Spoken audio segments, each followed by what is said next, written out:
Wah, akhirnya tahun depan nikah. Eits, jangan lega dulu, ada segudang hal yang harus kamu siapin dulu. Menikah itu bukan cuma soal cinta dan pesta keren aja. Kalau kamu benar-benar siap hidup bareng pasanganmu seumur hidup, kamu juga harus siap hadapi suka dukanya. Nah, sebelum fix memutuskan menikah, penting banget untuk bahas finansial, tempat tinggal, keluarga, karir, sampai kesehatan pribadi. Ngapain sih dibahas sekarang? Setelah nikah aja dong. Menikah itu bukan urusan kecil, harus ada diskusi dan keputusan yang matang. Jadi, komunikasikan dengan pasangan, pahami ekspektasinya, dan jujurlah apa yang kamu mau dari sebuah pernikahan. Dan percaya deh, masih banyak hal lain yang harus kalian diskusi sebelum akad nikah. Apa aja sih? Yuk simak video ini sampai habis, khusus untuk calon mantan. Yuhu! Pertama, terbuka soal keuangan. Oke, kita mulai dari yang tersulit dulu, yaitu bahas finansial. Banyak pasangan yang menghindari topik pembicaraan ini. Kenapa ya? Kalau ngomong soal duit, itu pasti dianggap tabu. Padahal ini penting banget, entah itu ngomongin soal gaji, pengeluaran, asuransi, cicilan, sampai ke utang-utangnya. Kalau udah ngomongin soal duit, dianggap gak sopan dan mengganggu privasi. Kalau pasangan kamu beneran cinta, dia nggak akan bahas soal duit. Hei, cinta doang itu gak cukup. Setelah nikah, jangan kaget kalau urusan cinta itu berubah menjadi urusan angka. Kamu wajib rela untuk berbagi segalanya, termasuk harta. Itu sebabnya penting banget untuk kamu tahu kondisi keuangan pasanganmu terlebih dahulu. Mulai dari perencanaan dia, gaya hidup, sampai tentang pandangan soal uang. Mau beli rumah, punya anak, sampai liburan ke luar negeri, semua itu butuh perencanaan yang jelas. Dan kuncinya harus saling terbuka soal keuangan. Kalau hari ini nggak dibahas, resikonya akan gede banget. Misalnya, satunya boros, satunya lagi super hemat. Ada utang tapi ditutup-tutupi. Atau adanya perbedaan pandangan soal nabung dan investasi. Makanya coba obrolin dulu hal-hal dasar seperti gaji, pengeluaran rutin, cicilan, dan tanggungan keluarga. Dari situ baru bikin rencana gimana bagi pengeluaran rumah tangga, berapa jumlah uang yang harus ditabung, dan target finansial ke depannya. Kedua, tentukan bareng pembagian biaya rumah tangga. Selanjutnya adalah obrolin gimana caranya bagi biaya rumah tangga.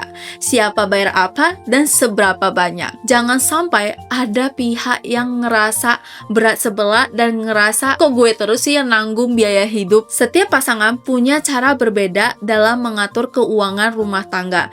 Ada yang semuanya ditanggung suami, ada yang bagi rata, ada yang sesuai dengan persentase penghasilan.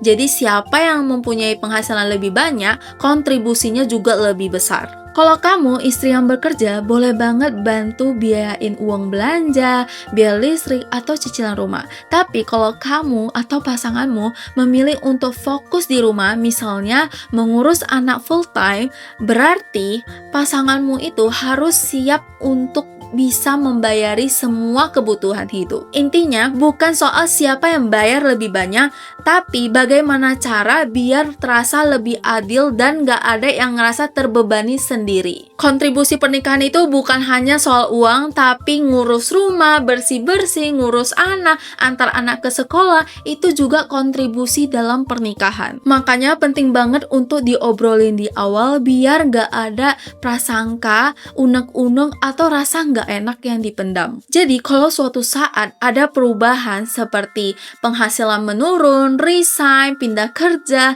kalian udah terbiasa untuk ngomongin soal duit. Kalau kamu masih bingung mau mulai dari mana, coba aja pelan-pelan. Misalnya, kalau nanti udah nikah, kita mau bagi pengeluaran itu gimana? Enakan ditanggung bareng atau sesuai penghasilan? Yuk kita breakdown kebutuhan bulanan bareng. Ingat, pernikahan itu seperti menjaga tim, dan tim yang kuat adalah yang saling jujur, saling membantu, dan saling mengerti, termasuk soal keuangan. Dan kalau kamu ngerasa tips kayak gini bermanfaat, jangan lupa subscribe channel ini agar kalian gak ketinggalan update video selanjutnya. Apakah kamu dan pasanganmu termasuk sandwich generation? Kamu atau aku, apakah sedang menanggung keluarga? Gak sedikit anak muda sekarang adalah sandwich generation.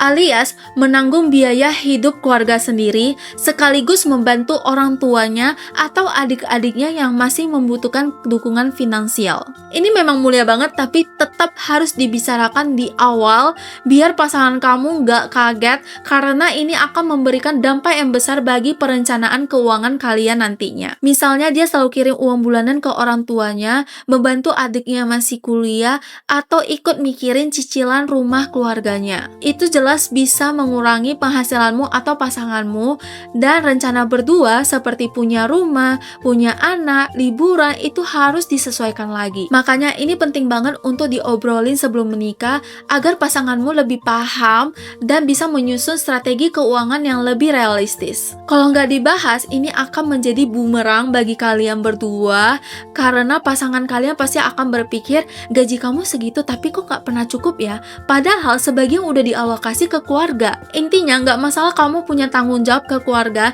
yang penting kamu nggak pendam sendiri dan kasih tahu pasangan kamu biar kalian sama-sama cari jalan tengahnya. Kamu termasuk sandwich generation nggak? Coba komen di bawah. Keempat, kamu atau pasanganmu punya utang. Yuk obrolin sekarang. Ngomongin soal utang itu memang selalu sensitif. Gak enak banget ngebahas ini, tapi harus kita obrolin. Kalau kamu punya utang, entah itu cicilan kartu kredit, KPR, pinjaman online, atau bahkan utang ke keluarga atau teman, ceritakan di awal.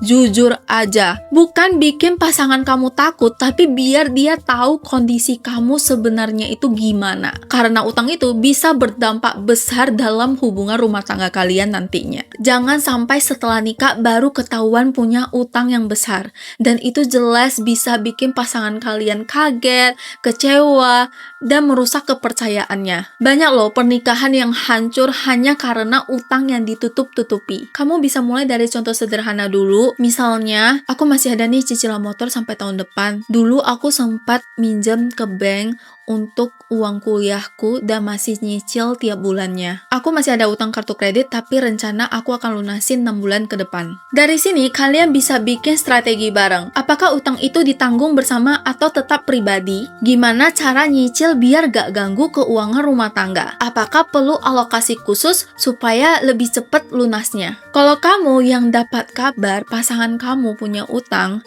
hadapi dengan tenang. Dengerin alasan dan rencana pelunasannya. Jangan langsung panik dan langsung menghakiminya. Intinya, keterbukaan soal utang itu adalah fondasi. Lebih baik dibahas sekarang daripada menjadi bom waktu setelah menikah.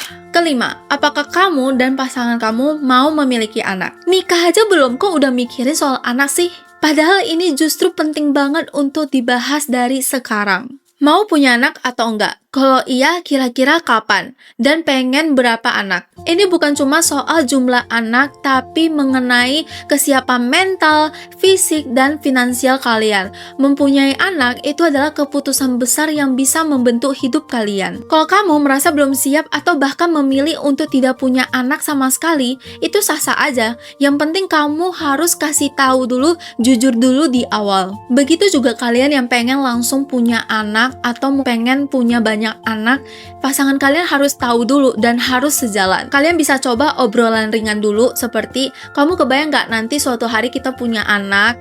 Bagus 2 anak atau cukup 1 aja? Menurut kamu jadi orang tua itu gimana sih? Kalau kalian ada kekhawatiran tentang kesehatan reproduksi, entah itu karena usia, riwayat penyakit, atau kondisi medis, lebih baik jujur di awal. Bahkan idealnya cek kesehatan dan kesuburan bareng sebelum nikah. Dan jangan lupa bahas kemungkinan apabila ternyata kalian tidak dikaruniai anak, apa pandangan masing-masing. Yang penting keputusan soal anak itu harus datang dari kalian berdua, bukan berdasarkan tekanan orang tua atau omongan orang lain. Karena kalau beda visi soal anak, itu bisa jadi konflik yang besar kalau nggak dibicarain sejak awal. Keenam, setelah menikah dan punya anak, istri tetap bekerja atau di rumah. Ini salah satu hal yang sering kelewat dibahas sebelum menikah.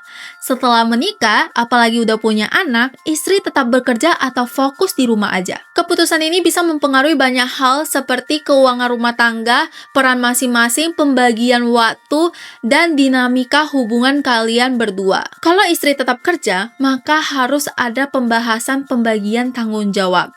Siapa yang ngurus anak, bagaimana pembagian waktu, apakah perlu ART, daycare atau enggak.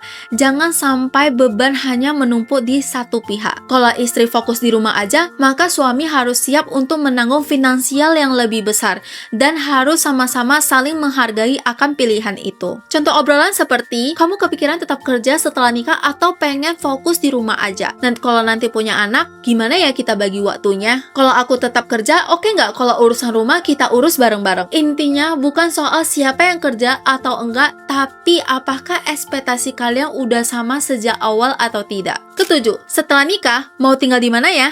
Pertanyaan klasik tapi penting. Nanti kita tinggal di mana ya? Kalau nggak dibicarain sekarang, akan jadi drama di awal pernikahan. Biasanya pilihannya ada 3. Yang pertama, tinggal bareng orang tua atau mertua. Lebih hemat biaya, tapi privasi terbatas dan rawan beda pendapat. Kalau kamu pilih ini, penting banget untuk bikin batasan soal aturan rumah. Kedua, sewa rumah atau ngekos. Lebih mandiri dan bisa belajar urus rumah sendiri, tapi harus punya budget ekstra untuk bayar biaya sewanya. Ketiga, beli rumah. Ideal kalau kalian udah siap dana. Jangan paksakan kalau cicilannya itu malah bikin keuangan kalian keteteran. Apapun pilihannya, pastikan dibicarakan dulu sejak awal. Jangan sampai setelah nikah, kalian malah jadi bingung atau ribut karena ekspektasi yang berbeda. Nah, itu beberapa hal yang wajib kalian bahas sebelum nikah. Ingat, pernikahan itu bukan cuma soal cinta atau resepsi yang megah, tapi ini juga soal kesiapan kalian berdua untuk jalan bareng, saling mendukung, saling percaya, dalam suka maupun duka. Thank you guys udah nonton sampai akhir. Kalau kalian ngerasa video ini bermanfaat, jangan lupa subscribe channel Henny Nugroho agar kalian gak ketinggalan obrolan penting lainnya seputar self-growth, business, dan relationship. See you!